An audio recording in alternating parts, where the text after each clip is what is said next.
Good Sunday morning to everyone here on the Crawford Podcasting Network. Sunday, August 17th, 2025. I wish a happy birthday to my good friends, Double Trouble, Jim and Jeff Lynch. Happy birthday to them today, the former Quakers. All right. You can relate to that, Gary. You got Absolutely. our brothers, you gotta reach out to them. Absolutely. So, boy, busy week. We're going to touch on, and I'm going to preface it, when we start this topic, and I'm paying homage to you and to a handful of other Michigan State people. You know, when it comes to Michigan State football in particular, more so than basketball, and I think you've heard me say this, it's that, and you agree with it, it's that toxic level right now. It really is. And I don't know when it's the exact time it got taken to another level, probably the tunnel situation and some on-field stuff. You go back to the on-field situation, Devin Bush.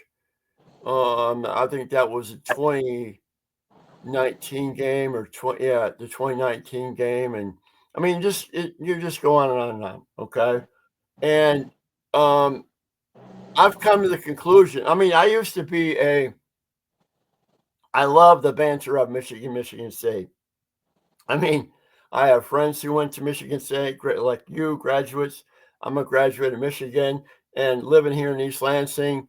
My wife and daughter graduated Michigan State. The banter has been having Tom Izzo on our radio show, bantering with him, all in good nature. But now that's almost impossible to do anymore. And I equate Michigan State chatter between fans to the same level, and I'm not exaggerating, Kerry, to a Democrat and a MAGA Republican talking about Donald Trump. You know, there's no sense of having a conversation, right? Because everybody's so dug in. They're totally dug in, and it's going to bring anger one way or the other or both. Right. And so what I've done actually, besides politically, I don't talk politics and I don't talk Michigan State. Well, I don't talk politics with folks on the other side of my political beliefs, and I don't talk Michigan State with Michigan State people. There's no reason to. I mean, other than peripheral stuff like, wow, the campus looked gorgeous today when I walk it. And I say a lot of positive things about Michigan State, and I have my entire life. But I just don't do it, with the exception of Kerry, Keyton, Jay Green, Jack. I mean, some certain people that I know I can get a clear mind, clear viewpoint. I don't know what it is about players, but I mean, you were talking about Michigan players and Michigan State players. There's more respect. But when it comes to fans talk irrationally, totally irrationally. Well, it's like I told you last week. If you've never done it before, you just really don't understand. Yeah. So players get it and understand. Like, okay. Well, there's respect because no question. Like that the respect of a Michigan State player knowing what that Michigan kid's going through with his camp, and Absolutely. vice versa, and all the effort and all what it took to get to the highest level in intercollegiate athletics, FBS, Division I, Power 4. You know, you all should applaud each other. You're 100% correct. Yeah. Fans, different. And I'm like a fan media guy. But I mean, I have really changed in that regard. And I think I speak with a much more clear mind. And then also when it comes to my passion for the University of Michigan, which went back to when I was 8 years old, Kerry, is this. I mean, I used to be like that. But when I became a credentialed media back, 23 years ago, with the show with Jack, I went from this bitter rivals thing where I was featured on ESPN's College Game Day with my friend Ted Fox, the fandom and all the fun and the banter. And then I went media. Then I found out how the bologna was made, not only down in Ann Arbor, but everywhere. How the Sure. bologna is made, where there's an imperfection of a lot of programs in intercollegiate athletics, including the University of Michigan. And so, with that being said, I pride myself on I'm not getting caught up in the bantering thing, but I was taken back by after the announcement from the NCAA, the both fan bases of Michigan State embarrassed me quite a bit. My Michigan fan base, don't gloat about it. There was a lot of wrongdoings, a lot of poor management by Jim Harbaugh of his program, and we could go into that chapter and verse. And don't gloat about it and say we got screwed and they're out to get us, blah blah blah blah blah. This clearly could have been avoided. Sure. And then both the Michigan State and the Ohio State fan bases for 2 years have put so much energy into this fantasy that Michigan's going to get the death penalty or they're going to have to vacate wins or the national championship. And the sheer, anger and devastation of that not happening was mind-boggling as well. So, it's as Judd Heathcote, one of my favorite characters in intercollegiate athletics, the former Michigan State basketball coach, often said, the game eventually makes fools of us all. And that's my case. But anyway, that's my preface to this discussion. But I wanted to get your reaction to it, of the ruling, and just give me your overall thoughts, and I'll respect them, as you know I will. Besides the fact that you obviously really don't care, because anybody who thought anything was going to happen, 2 years later was gonna even matter, because at that point you're not taking any of my rings away. You're not taking any of those celebrations that I got to have away. You're not taking any of that stuff away from those people that actually, if you want to put a asterisk or whatever, because at the end of the day, you really don't want anything. You don't ever want to win anything and have somebody looking over, have to look over your shoulder like, okay, did they really win that? Did they do it fairly? Never want that to be a case. That being said, like I said, 2 years later, who gives a shit? I don't. Those people are so far gone from the situation to give Jim Harbaugh, who's never going to come back to coach at college again anyway, take a 10 year show come like, okay, what is that? The only thing that really matters is the fact that with the $30 million or whatever, that may hurt the pockets a little bit, but they may call Oracle, man, hey man, we need a quick little check to cover that for us real quick. But the fan, those people that live and die with oh my God, the one guy, he's on there, it pops up on my Facebook. He spends more time tweeting about Michigan than he does Michigan State. It's like, dude, you gotta get a life. But at the end of the day, I think he's like just trolling to get people, because at the end of the day, those people that are doing that stuff, it's the clicks and it's it's like Mike Maloney at 97.1. He's that's what he's paid to do. Piss people off. Right, like that idiot Jason Whitlock. Let me do something to stir the pot. That way the people will click and then I'll get, whatever. So but it's so over, they won it, it's gone. They've had one or two since then. Hey, let's move on to the next one. It's irrelevant. And the way they come to, well, there really wasn't enough for them. Like, come on, man.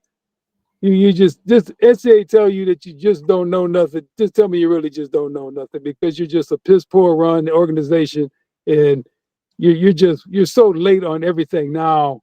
It doesn't even matter. Well, let me chime in real quickly because I told this to Jack the other day on the show. I was in a discussion with my fellow Michigan alumni, and it was me against 7 other guys. I was being critical of Jim Harbaugh. This is about a year ago. They were defending him, and I said all this shit could have been avoidable, but Jim's arrogance and defiance to rules, loose ship, the whole thing. Look, Connor Stallions was up on the sidelines. We know that. We know how he got in. I know the entire story on that. I have for 2 years now. However, I mean, that could have been avoided. I mean, Jim Harbaugh, when he talks about this big bind, when he brought this big binder into a press conference when he was suspended, and I was down at that presser saying, I'm going to know all the rules to follow. And as is my program of 100 people, between 100 coaches and staff and then 105 players, whatever. He should have known that Connor Stallion should have been told the rules. And if there was an awareness from other coaches, that's bad. That's bad that's going on. You don't need to do that. Michigan didn't need to do that. My God, they didn't have the sign steal in the back half of the year, and they played the best. And in that 2023 campaign, including wins at Penn State and beating Ohio State. So, but Jim Harbaugh is an interesting guy. I was so ecstatic when he arrived in Ann Arbor. And yet, in press conferences, I got mocked by him, as did everybody else did, for questions, just because they were direct questions. He did that on Big Ten Media Days that was shown on ESPN and Big Ten Network. And I don't care about that. Didn't bother me, but it exposed him to some of the flaws. Now, I think he's a brilliant, brilliant football mind. And I think he does love Michigan, his alma mater, as he should. He was brought up in that program with his dad, Jack, working for Bo Schembechler, hanging around the locker room as an 8-year-old. However, arrogance will get you in trouble, and it did. And so they move on. And unfortunately, we're 1 week. Well, this is game week for week 0 in college football. Yeah. You got Kansas State playing somebody over in Ireland, Iowa State. And then there's a couple other games, and then we're into week 1. And I can't wait till we get into talking X's and O's and having this behind us. And I'm sure you agree. Sure, because ultimately, I think at the end of the day, with him, the pressure to win got to put the blinders on because to say that he didn't know what I don't believe you. I just don't believe you. There's just too much going on to not know.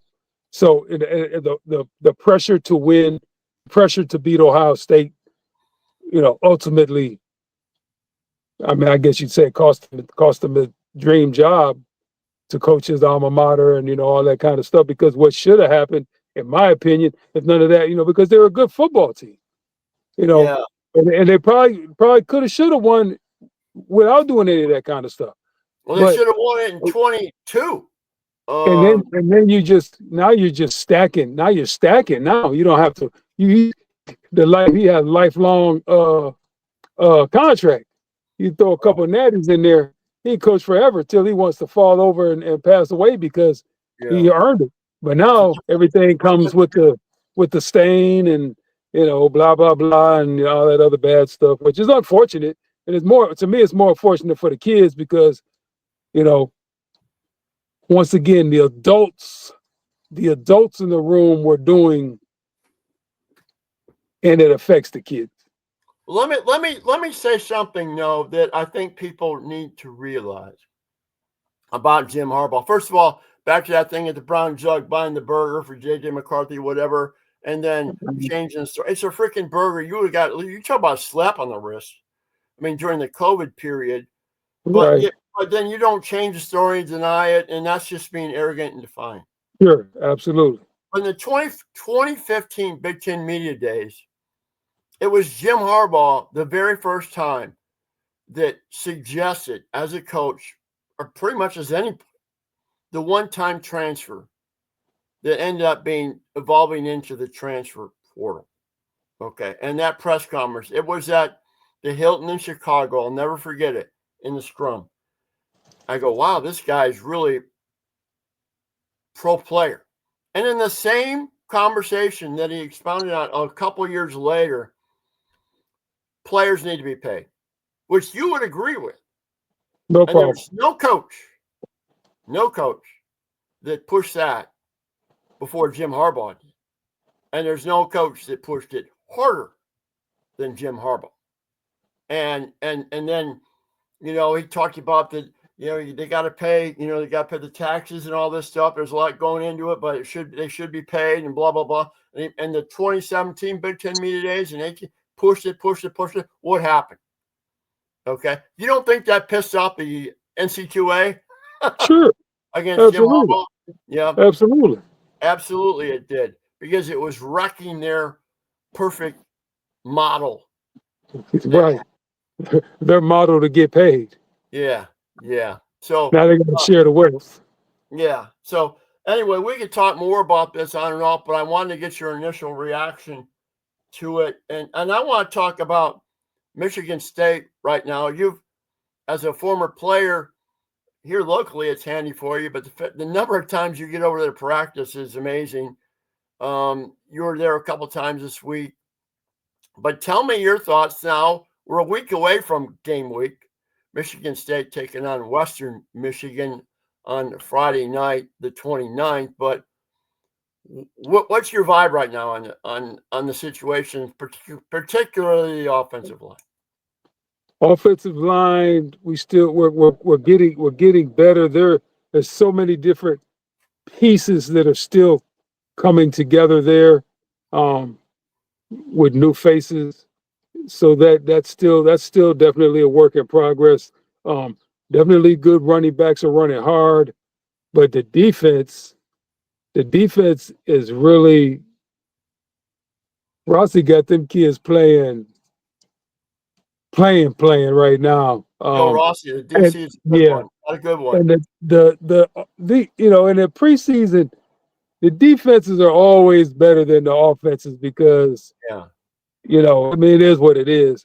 Reactionary defense is quicker. It's a quicker progression because all you're doing is Yep. So it has showed, like, the first scrimmage, the defense was, in my opinion, dominant, and they played well, and they played fire, like they say, and they was getting after it. Yesterday was better for the offense. The line's getting it's getting better. It's figuring things out, and it's just it's one of those things, I think, now where you don't have, which I think will end up happening maybe. Somebody tried to do it in the spring, and I think maybe it may be something that may happen in the future, where these guys can go, they can pick somebody to go scrimmage, to go and do like they do in the NFL and do a couple days and just see somebody different, because now they're getting to understand how, they hear the calls, they know what they're doing. Not everybody can cheat. They cheat a little bit, so it makes it that much harder, and sometimes it makes it that much better, because now you really got to be on your P's and Q's offensively, because they kind of know what you guys are doing now. So that makes it a little bit harder. But so to see them and hear that they had more success, we did offensively yesterday, is a positive in the right direction. But it's gonna definitely come down, in my opinion, to how well we can gel offensive line wise, to give running back lanes, to give Aiden time to be able to throw the ball, and ultimately the play action passing game. Yeah, and I think you're going to get progression out of Jonathan Smith. He's been there. He was thrown into that thing a year ago. Absolutely. He had, the number of players, the new players he has right now versus what he had before. these are all his players starting to evolve into with the portal and the recruiting. Sure. And that's going to have, as I'm getting his coaches who have been with him now for a year. That's huge too. People don't realize the continuity of a staff. Yeah, Michigan's consistency doing is right huge. that with the defense right now. They have all their defensive coaches back. Well, Yeah, they haven't had that in a long time. That will help their defense. And you as a player will realize that having your own mentor, your teachers, and all your staff around you, it makes it go faster. But oh yeah, it makes it slow down for you, and everything starts to process. sure. But I really think this Western Michigan game is critical because Western and Central, whenever they come into East Lansing or Ann Arbor for that matter, I mean, you talk about a chip on the shoulder. I mean, these guys, they didn't get recruited, they got disrespected, and they'll battle for you for a half at least. If Michigan State has got to make sure they don't turn the ball over to give the Broncos any hope that they're going to be in this game for 4 quarters. They coming in with chips this big on the shoulder, just gigantic, just mad at the world that they didn't get an offer from the Michigan States to, anything close around. They coming in and pissed off about why, and sometimes rightfully so. Sometimes there's a reason why you're there. I mean, it is what it is, but you are 100%, and like GP used to say, you never encourage a turd. So you supposed to beat them, you better jump on their head and put your foot on their neck and choke them out, because if you let them stick around, no. When my nephew and them came in here at Central and beat us years ago, hey, you let them hang around long enough to where they, because they all come in thinking they can win anyway, because nobody comes in thinking they're gonna lose. No. And now you give me some hope and you let me stick around a little bit. They say, you got a problem on your hands that you can't handle. Well, don't let them hang around the chicken coop, because eventually they'll go get the chicken. Absolutely. So you gotta smack them and get them down and beat them up, and then like I said, you keep the foot on the neck till they quit, or die, one or the other. That's up to them. They pick and choose how I want it to end. But you get the foot on the gas, like Bobby Bowden and Spurrier. Hey, it's not my job to stop me. It's your job to stop me. It's interesting. Michigan State season, started out pretty good, and then they lost to BC. And they had some good games, but man, the back end they had 2 bad home losses. Now the Indiana loss where they got blown out. That was bad. Indiana was really good. Okay, I'm Sure. going to preface that, but that thing got way out of hand too quick. They weren't competitive. But the Rutgers loss, 41-14 or whatever, that was at the end of the season. That still resonates in the optics of Michigan State fans. So when Michigan State fans walk into Spartan Stadium on Labor Day Friday night, they're going to want to see improvement like first quarter. And I'm not saying you have to play to the crowd, but I think if you want to get that crowd engaged, you want to do it early on. And that's absolutely, you're 100% correct. complimentary football, execution, on steroids, if you know what I mean. Don't do stupid stuff. And I think that will be a good win for them. You're right. They definitely got to come out on fire. The energy should be there. You got a lot of stuff going your way. Like I say, the night game always bring the good juice anyway. It does. That's a great. I mean, they've been doing that. You guys have been doing that for a long time now. Back to early Mark D'Antonio. I mean, I remember Youngstown State coming in there. Back to USC, Michigan State in '87. Yeah. Oh, yeah. Well, that's going way back. That Labor Day weekend with Absolutely. Yeah. When you were there. But what I'm saying is these Friday night games in this century have been, it's been this whole, kind of tradition. The game is scheduled on Saturday, and then a few months before, it's moved to Friday night. It's like this whole little ritual that they have. I don't know why you even posted on it's gonna be on Saturday, knowing dang well it's gonna You get know moved it's to Friday. on Friday night, and it's hotter. Labor Day weekend can, the hot weather we've had, Labor Day weekend can be cooking hot, and Smoke. yeah, and a Friday night can be perfect. I mean, yeah, it's a Absolutely. little hot at the tailgate, but man, when early September, those nights cool down just perfectly, and it's a great setting. I mean, college football under the lights on a big, beautiful campus like Michigan State, and I don't understand why people don't embrace that opportunity more often. It's a good one. No, I laughed last year when they kept complaining that we had so many night games. Now we all know that the money and the TV runs everything. We get Mm-hmm. all that, and they were complaining. I'm like, I ain't got no problem with it. I think the night games are amazing. I Mm-hmm. love it. You know, the only kind of bad thing for me is like if I was attending, I would not like it so much because now I can't watch my other games on TV. But you watch the 12 o'clock. You go to the 12 o'clock game, then I come home and I can click all night and watch all the other games. So, Yeah. but if it's on that night, most of the games start at 12. You got your 3:30s, and then you get to them late night games at 7.